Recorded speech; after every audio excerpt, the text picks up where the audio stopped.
आज हम पढ़ेंगे डायरेक्शन यानी दिशा, और इसको बोलते हैं, डायरेक्शन बोलते हैं दिरेzioni। पहले आती है अवंती।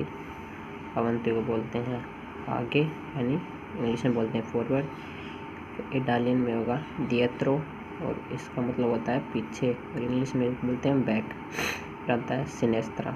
सिनेस्त्रा और इसका मतलब होता है बाएं, और इंग्लिश में बोलते हैं लेफ्ट। फिर आता है इटालियन में बोलेंगे डेस्त्रा, और इसका मतलब होता है दाएं, और इंग्लिश में होता है राइट। फिर आता है लोंतानो। लोंतानो का मतलब होता है दूर, यानी इंग्लिश में फार। फिर आता है विचिनो। विचिनो का मतलब होता है पास में, और इंग्लिश में होगा क्लोज। इटालियन में होता है सोप्रा, और इसका मतलब होता है ऊपर, यानी इंग्लिश में ऑन।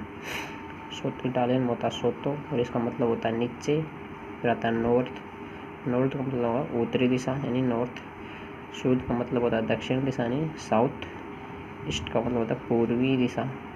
फिर आता है ओवेस्ट। इटालियन में होता है ओवेस्ट, इसका मतलब होता है पश्चिम दिशा। फिर आता है इटालियन में बोलते हैं क्वेला पार्ते, इसका मतलब होता है उस तरफ। फिर आता है वेस्ता पार्ते, इसका मतलब है इस तरफ। तो ये थी दिशाएं इटली में, जिसको क्या बोलते हैं, ओके।